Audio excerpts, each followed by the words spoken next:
Channel యొక్క అప్డేట్స్ని పొందాలనుకుంటే subscribe button పైన క్లిక్ చేయండి, పక్కనున్న బెల్ ఐకాన్ పైన క్లిక్ చేయండి. హాయ్ ఫ్రెండ్స్, వెల్కమ్ టు మన విద్య.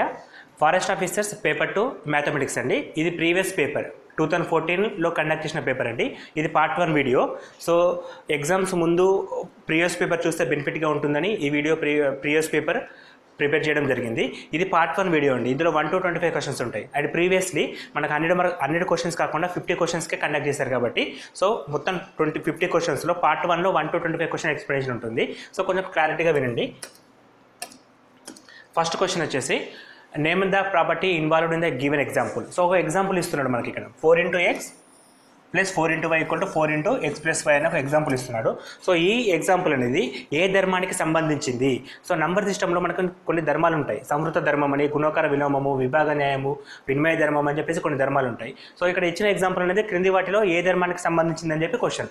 సో ఆ విషయం తెలియాలంటే డైరెక్ట్గా మనము విభాగ న్యాయం అని చెప్పి పెట్టేయచ్చు. కాకపోతే మిగిలిన ధర్మాల గురించి కూడా తెలుసుకుందామండి, ఎందుకంటే వేరే క్వశ్చన్ డిఫరెంట్గా అడిగే ఛాన్స్ ఉంటుంది కాబట్టి ఈచ్ వన్ గురించి డిస్కస్ చేద్దాం. ఫస్ట్ వినిమయ ధర్మం. వినిమయ ధర్మం అంటే a + b = b + a అయితే దాన్ని మనం వినిమయ ధర్మం అంటాం. సో ఇక్కడ మనకి a + b = b + a ఇవ్వలేదు అండ్ ఇక్కడ ఇంటూ డిఫరెంట్ సింబల్ అయింది. సో ఈ ధర్మాన్ని మనం ఇక్కడ ఇంప్లిమెంట్ చేయలేం. అండ్ సెకండ్ వన్ సంవృత ధర్మం. సంవృత ధర్మం అంటే a + 0 = 0 + a = a కావాలండి. అలా అయితే దాన్ని మనం సంవృత ధర్మం అని చెప్పేసి అంటాం. a + 0 = 0 + a = a అయితే దాన్ని మనం సంవృత ధర్మం అంటాం. అండ్ గుణకార విలోమం ఏంటంటే a × b = 1 అయితే సో మనం ఏబీలు 2 గుణకార విలోమాలు అని చెప్పి అంటాం. అండ్ ఇక్కడ ధర్మం గురించి మాట్లాడినప్పుడు a × 1 = 1 × a = a అనే ధర్మాన్ని పాటించాలండి. 1 × a = a × 1 = a అనే ధర్మాన్ని పాటిస్తుంది మనం గుణకార విలోమ ధర్మం అని చెప్పి అంటాం. అండ్ విభాగ న్యాయం వచ్చేసి a × b + c = a × b + a × c కావాలండి. a × b + c = అంటే ఇక్కడ మనకి ఇంటూ అనేది ఇండివిజువల్గా రెండింటికి వస్తుంది అండ్ ప్లస్ అనేది వీటిని డిఫరెన్స్ చేస్తుంది. ఎట్లా జరుగుతుందని మనం విభాగ న్యాయం అని చెప్పి అంటాం. సో ఇక్కడ ఈ ఎగ్జాంపుల్ అనేది విభాగ న్యాయానికి సంబంధించిన క్వశ్చన్ అండి.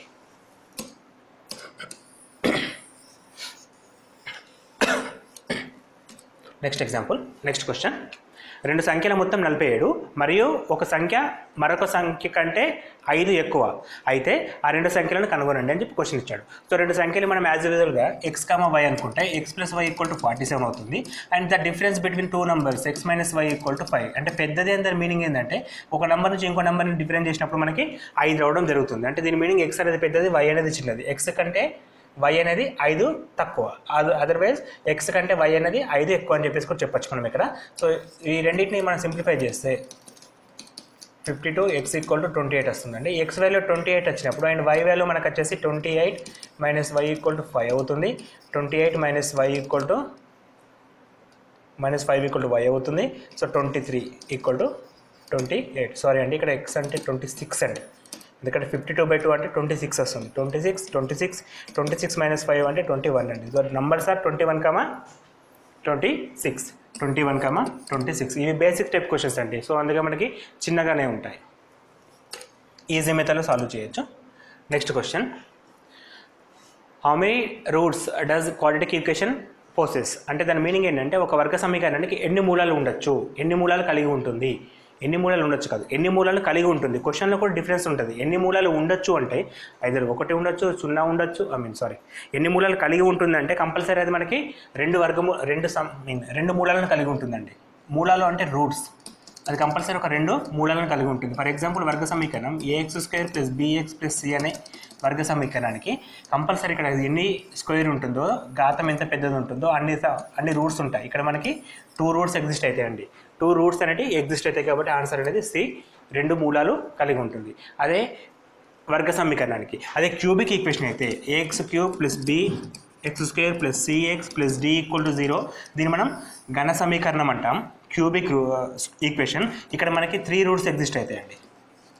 3 రూట్స్ అనేవి ఎగ్జిస్ట్ అవుతాయి. అంటే మనకి ఇక్కడ హైయెస్ట్ పవర్ ఎంత ఉంటే అన్ని రూట్స్ అనేవి ఎగ్జిస్ట్ కావడం జరుగుతుంది మనకి ఇక్కడ. సో మనకి ఇక్కడ 2 మూలాలు అంటే ఎగ్జిస్ట్. మూలాలు అంటే ఆన్సర్స్ అండి, 2 ఆన్సర్స్ వస్తాయి ఆ క్వశ్చన్ సాల్వ్ చేస్తే మనకి. క్రింది వాణిలో ఏది x² - y² యొక్క కారణాంకం? Which of the following is factor of x² - y²?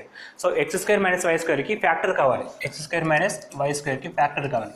And x² - y²కి ఫ్యాక్టర్ అంటే ఇక్కడ ఈచ్ వన్ చూద్దాం. x అనేది డివైడ్ అవుతుందా కాదా అనేది చూడండి ఫస్ట్ ఆప్షన్. సో ఇది తెలుసుకోవాలంటే దీన్ని మనం సింప్లిఫై చేయాలి. సో x² - y² అంటే which is equal to a² - b² అనే ఫామ్లో ఉంది. a² - b² ఉన్నప్పుడు a + b × a - b అని చెప్పి మనం డినోట్ చేయొచ్చు. కాబట్టి x² - y² అంటే x + y × x - y అని చెప్పి రాసుకోవచ్చు. అండ్ x అంటే ఇది కంపల్సరీ x తోటి డివిజిబుల్ కాదు, యాజ్ వెల్ as y తోటి కూడా డివిజిబుల్ కాదు. థర్డ్ ఆప్షన్ x - y అండి. x - y అంటే కంపల్సరీ డివిజిబుల్ అవుతుంది, రిమైనింగ్ మనకి x + y రావడం జరుగుతుంది. సో మనకి ఆప్షన్ 3. అండ్ ఫోర్త్కి వచ్చేసరికి x² ఉంది, ఓన్లీ x² తోటి డివిజిబుల్ కాదు ఇది. అండ్ x² - y² డివిజిబుల్ అవుతుంది. సో ఇక్కడ ఫస్ట్ ఆప్షన్ తప్పు, సెకండ్ ఆప్షన్ తప్పు, ఫోర్త్ ఆప్షన్ తప్పు, and third option is correct. Option 3 is correct అండి.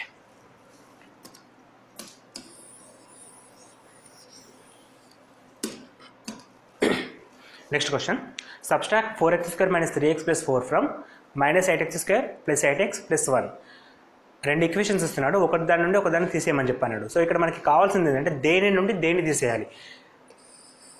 ఈ ఫస్ట్ ఈక్వేషన్ నుండి సెకండ్ ఈక్వేషన్ తీసేయాలి. సో ఫస్ట్ ఈక్వేషన్ రాసుకుందాం. -8x² + 8x + 1 నుండి సెకండ్ ఈక్వేషన్ని తీసేయాలి. 4x² - 3x + 4. సో మనకి -8x² - 4x² which is equal to -12x², -8x minus into minus plus అండి, minus into minus plus, +8x + 3x which is equal to 11x +1 - 4 +1 - 4 -3 +1 - 4 -3. So -12x² + 11x -3 అంటే option number 2 B is correct అండి. Option number 2 B is correct. Next question. A venue layout map is drawn to the scale 400:1. The length of the map is 20.5 centimeters. Find the actual length in meters. Okay, ఒక venture layout అనేది 400 scale పైన 400:1గా రాయబడినది. So నమూనాలో దాని పొడవు 20.5 centimetres అయితే దాని నిజమైన పొడవు మీటర్లలో ఎంత? సో మనకి సెంటీమీటర్లు కాదు మీటర్లో అడిగినప్పుడు సో అది మనం మీటర్లో క్యాలిక్యులేట్ చేసి చెప్పాల్సి వస్తుంది. ఇక్కడ మనకి 20.5 అనేది సెంటీమీటర్ అంటే 1 పార్ట్ ఎక్కువ. యాక్చువల్గా మనకి 400:1 అని ఇచ్చాడు. సో 1 పార్ట్ అంటే ఒక యూనిట్ అనేది 20.5. ఇక్కడ మనకి పొడవు అనేది 400 పార్ట్స్ ఉన్నాయి. So 1 part = 25 parts. 20.5 అయితే 400 పార్ట్స్ = వాట్? సో ఇప్పుడు మనకి అది క్రాస్ మల్టిప్లికేషన్ చేసుకుంటే 400 × 20.5 రావడం జరుగుతుంది, 20.5 రావడం జరుగుతుంది బై 1 మనకు అవసరం లేదు. సో ఇది వచ్చేసి ఇది సెంటీమీటర్లు ఉంది. సో యాక్చువల్ సెంటీమీటర్స్లో, అండ్ ఇది మనకు మీటర్లో కావాలి అంటే దాన్ని మనం 400/20.5 ఈజ్ డివైడెడ్ బై 100 చేసినప్పుడు అది మీటర్స్లోకి కన్వర్ట్ అవుతుంది. బై 100 చేస్తే అది మీటర్స్లోకి కన్వర్ట్ అవుతుంది. 0 0 గెట్ క్యాన్సల్. అండ్ 4 × 20.5 అంటే 82 అండి. కానీ మనకి ఇక్కడ ఆప్షన్ 82 అనేది లేదు, ఇక్కడ 8.2 అని ఇచ్చాడు. అంటే ఆప్షన్ తప్పివ్వడం జరుగుతుంది. ఇది 82 కరెక్ట్ అండి. 82 అనేది correct answer. Next question.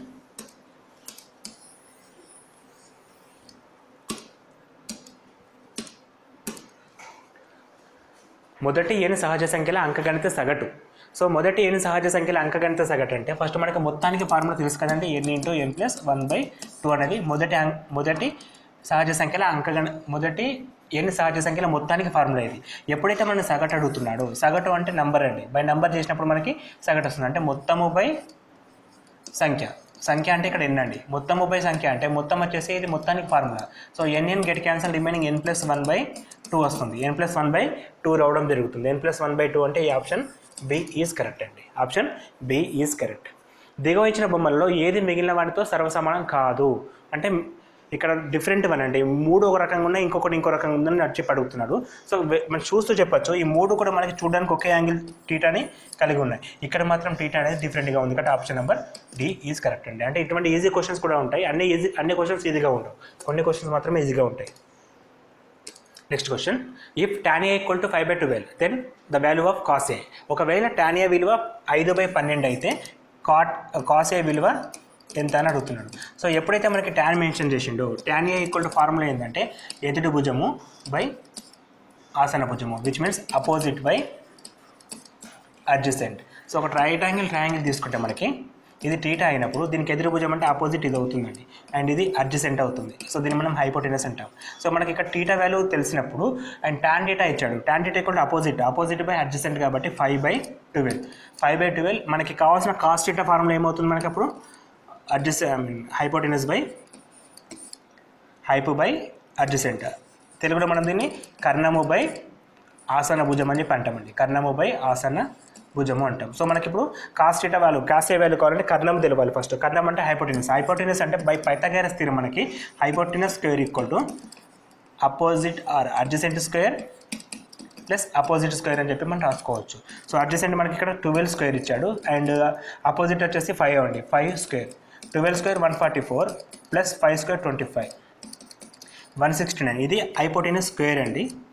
Hypo square equal to 125. అప్పుడు హైపోటెనస్ కర్ణము equal to √169 which is equal to 13 వస్తుంది మనకి.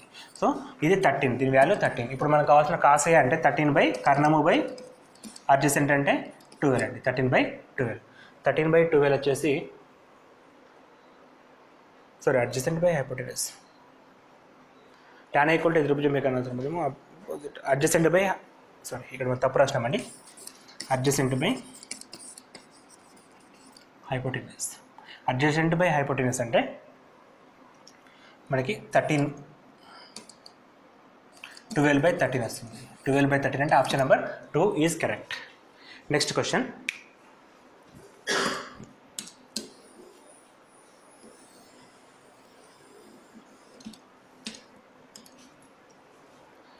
ఒక రేడియన్ దేనికి ప్రమాణం? రేడియన్ అనేది కోణానికి ప్రమాణం అండి. రేడియన్ అనేది డైరెక్ట్గా కోణానికి ప్రమాణం. ఇది త్రికోణమితి నుంచి డైరెక్ట్ క్వశ్చన్ అండి. రేడియన్ అనేది కోణానికి ప్రమాణం. Next question. ఒక మూడు అంకెల 34a అనే సంఖ్యను 2తో నిశేషంగా భాగింపబడెను మరియు 5తో భాగింపబడినప్పుడు శేషం 3 వచ్చును. అయినా a యొక్క విలువ ఎంత? ఒక 3 అంకెల సంఖ్య అదేంటంటే 34a అని అంట. 34a ఈ నంబర్ అనేది 2తోటి నిశేషంగా భాగింపబడుతుంది అండ్ 5తోటి భాగించినప్పుడు శేషం 3 రావాలి. అయితే ఏ వాల్యూ ఎంత అని అడుగుతున్నాడు. సో మనకి 5తోటి భాగించినప్పుడు శేషం 3 అంటే 5తోటి భాగించబడాలంటే 0 లేదా 5 ఉండాలండి లాస్ట్కు. శేషం 3 రావాలంటే +3 ఉండాలి. విచ్ మీన్స్ ఇక్కడ 0 + 3 అంటే 3 వస్తుంది అండ్ 5 + 3 అంటే 8 వస్తుంది. సో మనకి 5తోటి భాగించబడాలంటే 3, 3 or 8 కావచ్చండి. సో 3, 3 or 8 and at the same time ఈ నెంబర్ అనేది 2తోటి నిశేషంగా భాగింపబడాలి. సపోజ్ ఇక్కడ మనం 3 పెడితే 2తోటి నిశేషంగా భాగింపబడదు. 8 పెట్టినప్పుడు మాత్రమే అది 2తోటి నిశేషంగా భాగించబడుతుంది. కాబట్టి ఆన్సర్ అనేది C8 అండి. అంటే ఇక్కడ మన కీ పాయింట్ ఏంటంటే 5తోటి భాగించినప్పుడు శేషం 3 రావాలి. 5తోటి భాగించినప్పుడు శేషం 3 రావాలంటే అది కంపల్సరీ 0 + 3 or 5 + 3 కావాలి. ఎందుకంటే లాస్ట్ నెంబర్ 5 లేదా 0 ఉన్నప్పుడు మాత్రమే 5తోటి భాగించబడుతుంది. శేషం అంటే దీనికి యాడ్ చేస్తాం. అప్పుడు మనకి 3, 8 వస్తుంది. ఇది సరి సంఖ్య కాబట్టి, ఎందుకంటే 2తోటి నిశేషంగా భాగించబడితే సరి సంఖ్య కాబట్టి మనం 8ని తీసుకుంటాం. 3ని తీసుకోకుండా 8ని తీసుకోవడం జరుగుతుంది. Next question. the factor is x minus 4 minus x to the power of 4 minus y to the power of 4. Factor is x to the power of 4 and minus y to the power of 4. x to the power of 4 minus y to the power of 4ను కారణాంకాలుగా విభజించండి. So కారణాంకాలుగా విభజించాలంటే మనకి ఇచ్చిన వాల్యూని x to the power of 4 minus y to the power of 4ని a² - b² లెక్క రాసుకుందాం అనుకుంటే x² whole square minus y² whole square రాసుకోవచ్చు. దీని నుండి మనకి a + b * a - b which means x² - y² into x² plus y² రాసుకోవచ్చు. And again ఇది మళ్ళీ a² + b² లెక్క ఉంది కాబట్టి x - y into x + y అని చెప్పి రాయొచ్చు. అండ్ x² plus y² అలాగే ఉంటుంది. అంటే మనకి మొత్తం మీద ఓవరాల్గా answer x - y into x + y into x² plus y². x - y into x plus y into x² plus y². Option number C is correct. Next question. ఒక పాఠశాలలో 45 నిమిషాల కాల వ్యవధిలో 8 పీరియడ్స్ కలవు. ఒక పాఠశాలలో పని వేళలో మార్పు లేని ఎడల ఒక రోజులో 6 పీరియడ్లు మాత్రమే ఉండవలెనన్నా ఒక పీరియడ్లో కాల వ్యవధి ఎన్ని నిమిషాలు ఉండవలెను? సో ఇక్కడ మనం ఫైండ్ అవుట్ చేయాల్సింది ఏంటంటే ఒక పాఠశాలలో 45 నిమిషాలకు ఒక పీరియడ్ ఉంటుంది. అంటే ఒక పీరియడ్ ఈక్వల్ టు 45 minutes. అట్లా మనకి రోజు మొత్తం 8 పీరియడ్స్ ఉంటాయి. సో అండ్ పని వేళలు ఏ విధంగా మార్చకుండా ఆ ఒక రోజులో 6 పీరియడ్స్ ఉండాలంటే డిఫరెంట్ ఎన్ని నిమిషాలు ఉండాలని చెప్పి క్వశ్చన్ అడుగుతున్నాడు. అంటే ఒక పీరియడ్కి టైం ఎంత ఉండాలని చెప్పి అడుగుతున్నాడు. సో ఇక్కడ మనకు మొత్తం పాఠశాలలో పనిచేసే నిమిషాలు తెలుసుకోవాలంటే 45 నిమిషాలకు ఒక పీరియడ్, మొత్తం 8 పీరియడ్స్. సో మొత్తం మనకి 45 into 8 చేసినప్పుడు 8 4s 40 అండ్ 8 32 into 4 36 రావడం జరుగుతుంది.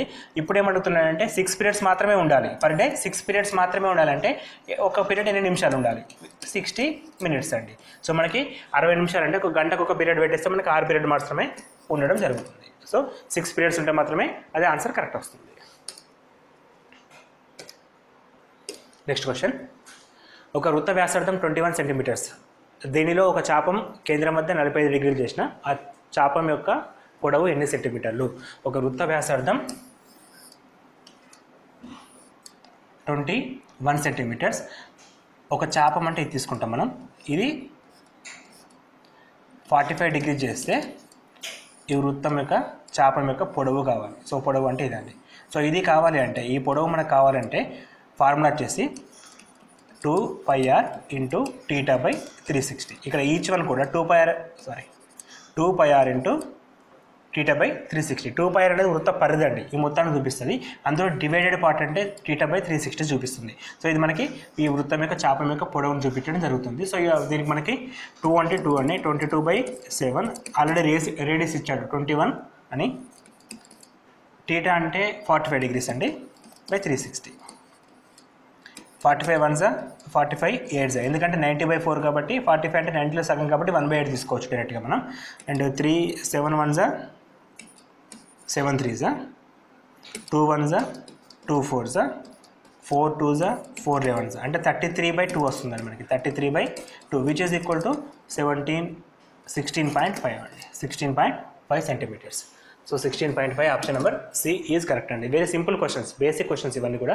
మనకి ఇక్కడ ఫార్ములా తెలిస్తే సరిపోతుంది. 2πr into θ/360. 2πr into θ/360 అని చెప్పేసి ఫార్ములా అంటే. So next question. 9 మంది వ్యక్తులు ఒక పనిని 48 రోజులు చేయగలరు. అయినచో అదే పనిని 24 రోజుల్లో ఎంతమంది చేయగలరు? అండ్ బేసిక్ క్వశ్చన్ ఇది కూడా. 9 మంది వ్యక్తులు ఒక పనిని 48 రోజుల్లో చేయగలరు. అయినచో 24 మంది వ్యక్తులు అదే పనిని ఎన్ని రోజులు చేయగలరు? అంటే ఇది మనం చెప్పాం టైమ్ అండ్ వర్క్ టాపిక్లో క్లియర్గా ఎక్స్ప్లెయిన్ చేసాం. లింక్ కావాలంటే కింద డిస్క్రిప్షన్ బాక్స్లో ఉంటుంది. మన ఛానల్లో అన్ని టాపిక్స్ పైన వీడియోస్ ఉన్నాయి కాబట్టి చూసుకోండి ఒకసారి. సో ఈ క్వశ్చన్ వెరీ బేసిక్ క్వశ్చన్. ఇలా ఇచ్చినప్పుడు మనం విలోమన పత్రంలో ఉంటుంది కాబట్టి పైన కింద ఎంటర్ చేస్తాం. 24 1s 24 2s, 2 into 9 వచ్చేసి 18 days అండి.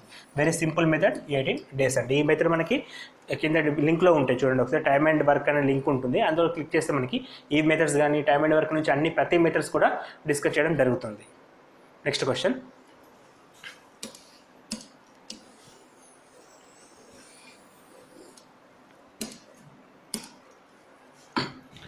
Take a 3-digit number in which all digits are same. What is the quotient when the number is divided by reduced number? ఒక అంకెలో గల 3 అంకెల సంఖ్యను తీసుకున్నాము. ఒకే అంకె గల 3 అంకెల సంఖ్యను తీసుకున్నాము. ఒకే అంకె గల 3 అంకెల సంఖ్య అంటే ఫర్ ఎగ్జాంపుల్ 111 222 333 ఇట్లా మనకి ఏ నెంబర్ అయినా తీసుకోవచ్చు.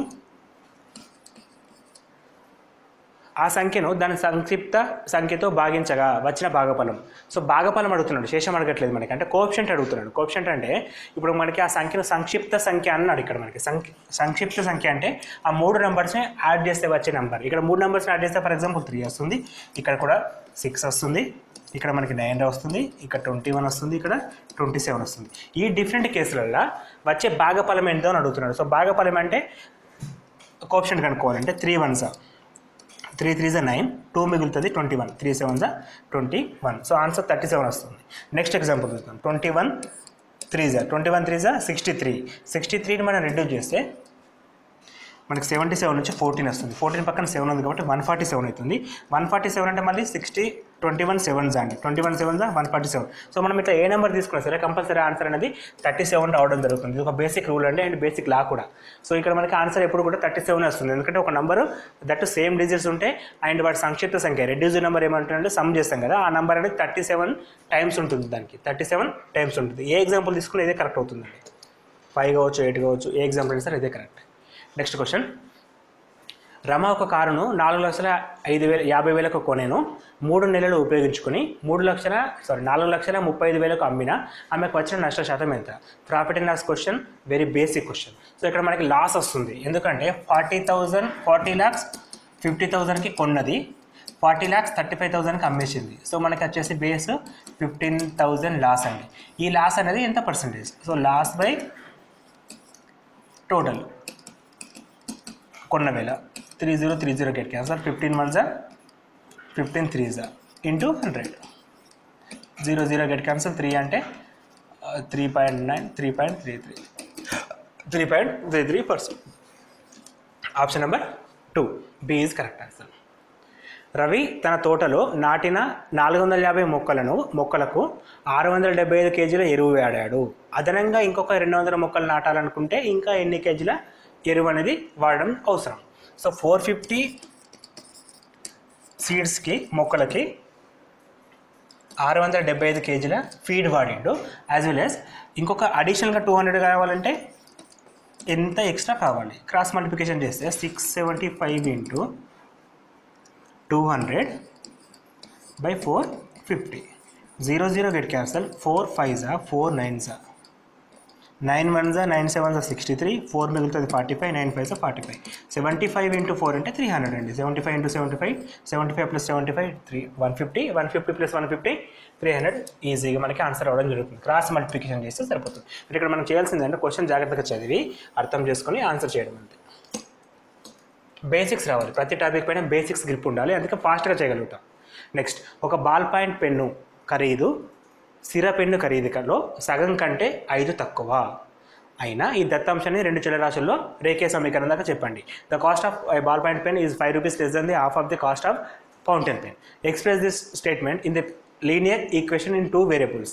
సో మనకి దత్తాంశాన్ని సమీకరణ రూపంలో చెప్పాలి. సో మనం ball point pen and second మనం ఇచ్చారు మనకి ఫౌంటైన్ పెన్. సో దీన్ని మనం ఏ అనుకుందాం, దీన్ని ఎక్స్ అనుకుందాం, దీన్ని వై అనుకుందాం. ఈ రెండింటిని మనం ఎక్స్ అండ్ వైలో ఎక్స్ప్రెస్ చేయాలి. సో ఎక్స్ అనేది y/2 minus X equal to 5 అని చెప్పి కండిషన్. ఎందుకంటే ఒక బాల్ పాయింట్ పెన్ అనేది ఫౌంటైన్ పెన్ కంటే సగం కంటే 5 తక్కువ, అంటే ఇది పెద్దది, ఇందులో సగం కంటే 5 తక్కువ అంటే ఈక్వేషన్ ఈ విధంగా రాసుకోవచ్చు. దీన్ని మనం సింప్లిఫై చేస్తే y - 2x ఈక్వల్ టు 2 ఉంటుంది కాబట్టి ఇట్ 10 అవుతుంది.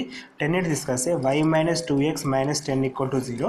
అలా కాకుండా మైనస్ కామన్ తీస్తే 2x - y మైనస్ 10 అంటే plus 10 equal to 0. 2x - y plus 10 equal to 0. 2x - y plus 10 equal to 0 అంటే option number B is correct. Next, 5,7 బిందువు గుండా పోతూ ఎక్స్ అక్షాన్ని సమాంతరంగా ఖండించే సరళ రేఖ. సో ఎక్స్ అక్షాన్ని సమాంతరంగా ఖండిస్తే రేఖ equal to y equal to 0 అండి. ఇది కామన్, అది మూల బిందువు గుండా పోయినప్పుడు. ఎక్స్ అక్షాన్ని సమాంతరంగా ఖండించాలంటే ఇలా పోవాలి. సో ఇలా పోవడానికి రేఖకు x ఈక్వల్ టు 0 అంటాం. కాకపోతే ఇక్కడ డిస్టెన్స్ ఇంపార్టెంట్. ఇక్కడ 5,7 బిందువులు అంటే ఎక్స్ అక్షం నుంచి 7 యూనిట్ల దూరంలో ఉంది. ఎక్స్ అక్షం నుంచి 7 యూనిట్ల దూరంలో, ఇది 5 ఇది 7. ఎక్స్ అక్షం నుంచి 7 యూనిట్ల దూరంలో ఉన్నప్పుడు దీన్ని మనం ఎక్స్ అక్షం సమాంతరంగా ఉండే రేఖ y ఈక్వల్ టు 0 అండి. ఇక్కడ మనకి ఎక్స్ అక్షం నుంచి 7 యూనిట్ల దూరంలో ఉన్నప్పుడు y ఈక్వల్ టు 7 రాస్తాం. అదే మనకి y అక్షానికి సమాంతరంగా ఉంటే x ఈక్వల్ టు 5 రాసేవాళ్ళం, x ఈక్వల్ టు 5 రాసేవాళ్ళం. ఇక్కడ మనం x equal to y equal to 7 రాస్తాం. Option number B is correct.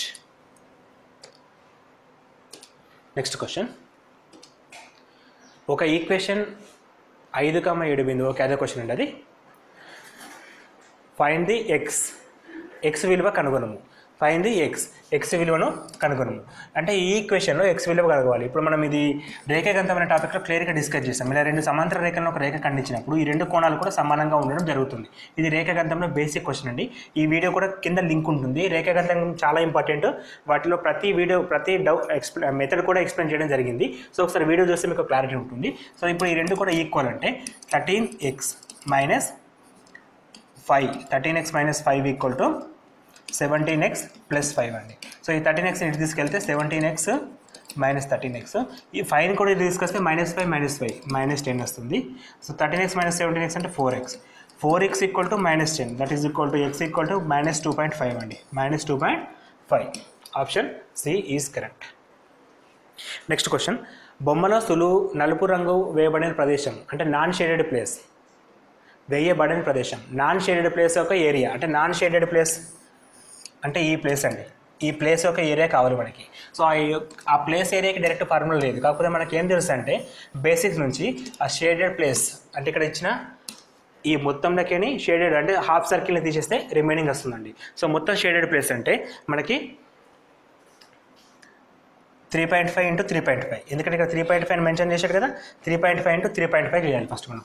3.5 × 3.5 చేసినప్పుడు మనకి 12.25 వస్తుంది. So cross multiplication same number కాబట్టి నెంబర్ సిస్టమ్ లాజిక్లో ఉంటుంది మనకి. అది 3.5 × 3.5 12.25. ఇది పెద్ద నెంబర్ అండి. సో ఇప్పుడు మనకి షేడెడ్ ప్లేస్ అంటే ఇక్కడ ఈ షేడెడ్ ప్లేస్ ఇది వచ్చేసి హాఫ్ సర్కిల్, సెమీ సర్కిల్ అంటాం. సో దీనికి ఏరియా ఫార్ములా కావాలి. దీని ఏరియా ఫార్ములా ఏంటి? πr² / 2 అనేది ఏరియా ఫార్ములా. సో π అంటే కాన్స్టెంట్, 2 అంటే constant. But what about r? r అంటే ఇదండి, అంటే ఇందులో సగం ఉండాలి. సో ఇందులో సగం ఎంత ఉంటుందంటే 3.5/2 అండి, ఎందుకంటే మొత్తం 3.5 కదా, ఇందులో మనకి 3.5/2 ఉండడం జరుగుతుంది. సో రెండింటిని మనం కంపేర్ చేసినప్పుడు π అంటే 22/7, హాఫ్ కాబట్టి 1/2, 1/2 × 22/7 × 3.5/2 × 3.5/2. ఇది క్యాల్కులేషన్ పెద్దగా ఉందండి. సో మనకి ఇక్కడ 2 అంటే 11 వస్తుంది, ఓకే. 7 అంటే 0.5 వస్తుంది, ఇది ఓకే. /4 ఉంది. సో 0.5 అంటే 5.5 × 3.5/4 అండి. అండ్ వాల్యూ కావాలి కంపల్సరీ మనకి. సో 5.5 × 3.5 క్రాస్ మల్టిప్లికేషన్లో 25 + 2 27, 15 + 1 16, 5 1 క్యారీ 12 9 1 19.25/4. 4 1s 4 4s 16, 3 మిగులుతుంది 2, 3 మిగులుతుంది 2 అంటే 32 అంటే 0.8 అండి. 32, 5 మిగిలింది కాబట్టి 1, 2 మిగులుతుంది, పాయింట్ ఉంది కాబట్టి 10 తీసుకుంటాం. అండ్ లాస్ట్కు 2 అంటే 20 అవుతుంది. సో 4.8125 ఈ మొత్తం నెంబర్ని తీసేయాలి లెక్కని. అంటే 4.8125 మల్టిప్లికేషన్ చేసినప్పుడు, డివిజన్ సబ్స్ట్రాక్షన్ చేసినప్పుడు మనకి ఆన్సర్ అనేది రావడం జరుగుతుంది. సో ఇక్కడ మనకి పర్ఫెక్ట్ లేనప్పుడు ఇక్కడ 25 అంటే లాస్ట్ 75 వస్తుంది. అండ్ 5 4 14 - 10 - 4. సో మనకి ఆన్సర్ అనేది 4 డిజిట్ నెంబర్ కాబట్టి దట్ 11, ఇక్కడ 12 ఉంది, తర్వాత ఇక్కడ 4 అంటే 8 - సంథింగ్, 8 - సంథింగ్ అంటే 7 పాయింట్ సంథింగ్లో ఉన్నది. 7 point something 4 digit number, 7 point something 4 digit number, ఇది ఒకటే అండి. Option B.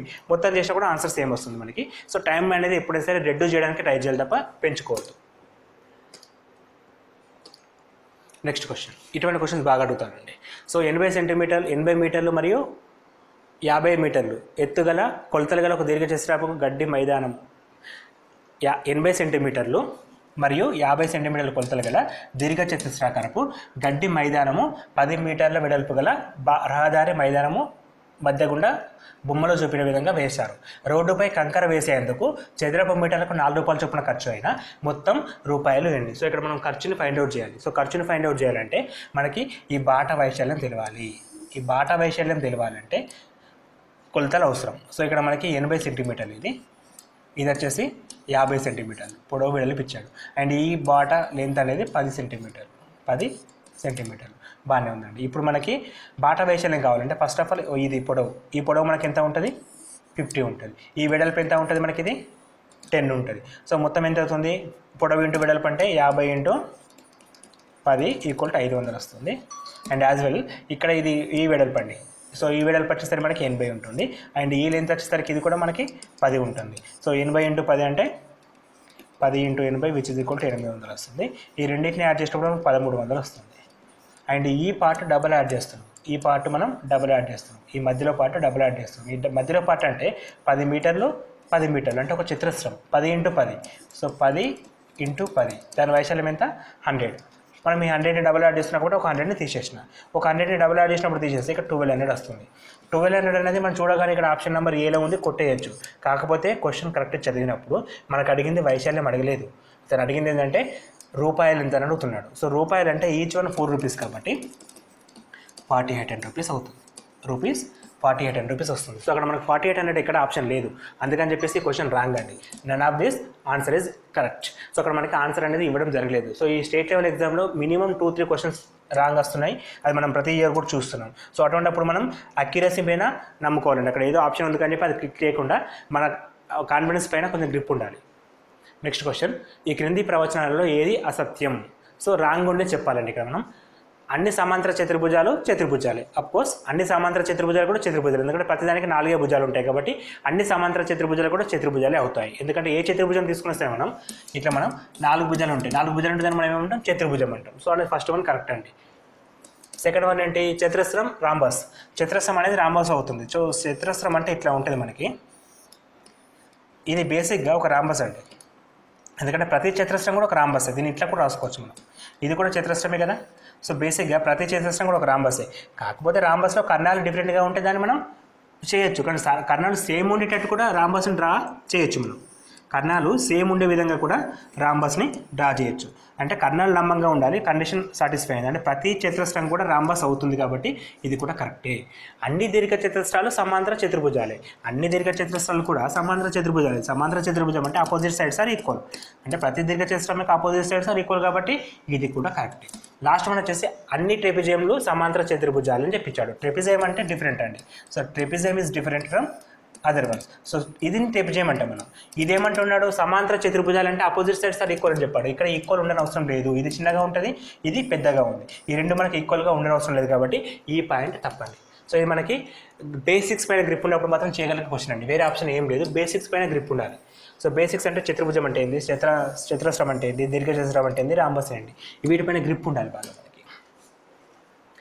దిగువ ఇచ్చిన 3 సంఖ్యలలో త్రిభుజం యొక్క 3 భుజాల కొలతలు. అయితే లంబకోణ త్రిభుజంను గుర్తించండి. వీటిలో లంబకోణ త్రిభుజం అంటే బై పైథాగరస్ థీరం అండి. పైథాగరస్ థీరంలో మనకి ఏం చెప్తుందంటే, ఇక లంబకోణం అంటే ఇదండి. పైథాగరస్ థీరం అంటే కర్ణము స్క్వేర్ ఈక్వల్ టు భుజము స్క్వేర్ ప్లస్ భుజము స్క్వేర్ రావాలి. కర్ణము స్క్వేర్ ఈక్వల్ టు భుజము స్క్వేర్ ప్లస్ భుజము స్క్వేర్. సింపుల్గా చెప్పాలంటే ఉన్న 3 నెంబర్లో పెద్ద నెంబర్ స్క్వేర్ ఈక్వల్ టు మిగిలిన 2 నెంబర్ స్క్వేర్. అంటే 9 square equal to 8 square plus 7 square అవుతుందా? కాదు. సో ఇది తప్పు. ఇక్కడ పెద్దది ఏంటంటే 12 square. 12 square equal to 10 square plus 9 square అవుతుందా? కాదు. ఎందుకంటే 144 ఈక్వల్ టు 100, 181 అవుతుంది. So 18 square equal to 15 square plus 14 square, ఇది కూడా కాదు. ఇక్కడ క్లియర్గా 13 square equal to 12 square plus 5 square అండి. ఇంతకుముందు చేసినాం కదా, ఫస్ట్ ఒక ఎగ్జాంపుల్ వచ్చింది పైథాగరస్ థీరం పైన, కాసే పైన tan A equal to something, cos A equal to something. So అది పైథాగరస్. ఈ విలువలు మారవు, ఎప్పటికీ సేమ్గా ఉంటాయి. సో మనం గుర్తుంచుకోవచ్చు, చూడగానే మొత్తం కూడా చేయని అవ్వకుండా 5, 12, 13 అని చెప్పి ఫిక్స్గా చెప్పేయచ్చు. సో ఇటువంటి క్వశ్చన్స్ మనకి పార్ట్ 1లో అడగడం జరిగింది. పార్ట్ 1లో 1 to 25 క్వశ్చన్స్ ఉన్నాయి. అండ్ పార్ట్ 2 వీడియో వచ్చేసి 26 నుంచి 50 క్వశ్చన్స్ ఉంటాయి. అవి కొంచెం టఫ్ లెవెల్ ఎక్కువగా ఉంటుంది, ఎందుకంటే ఫారెస్ట్ బీట్ ఆఫీసర్లో ఫస్ట్ మనకి 100 మార్క్స్ పేపర్ అండి. యాజ్ వెల్ యాజ్గా 100 మార్క్స్ పేపర్లో ప్రతి 50 క్వశ్చన్స్ మాత్రమే ఉన్నాయి. అంటే ప్రతి క్వశ్చన్కి 2 మార్కులు దాని మీనింగ్ కాదు. కొన్ని క్వశ్చన్స్కి డిఫరెంట్ మార్క్స్ ఇస్తుంది. ఫర్ ఎగ్జాంపుల్ ఇక్కడ ఈ పేపర్లో ఫస్ట్ 10 క్వశ్చన్స్కి 1 మార్క్ క్యారీ అవుతుంది. అండ్ 11th నుంచి 40 వరకు 2 మార్క్ క్వశ్చన్స్, అంటే ఇవన్నీ కూడా 2 మార్క్ క్వశ్చన్స్ అండి.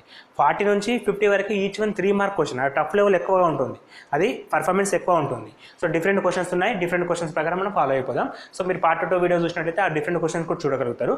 అండ్ ఇప్పటివరకు మా ఛానల్ ఏమైనా సబ్స్క్రైబ్ చేయకపోతే ప్లీజ్ డూ సబ్స్క్రైబ్ అండి, ఎందుకంటే మీకు రెగ్యులర్ అప్డేట్స్ కావాలంటే సబ్స్క్రైబ్ చేసుకోండి. అండ్ యాజ్ వెల్ యాజ్ ఈ వీడియోస్ మీకు నచ్చితే మీ ఫ్రెండ్స్కి కూడా ఫార్వర్డ్ చేయండి. And all the best for your exams అండి.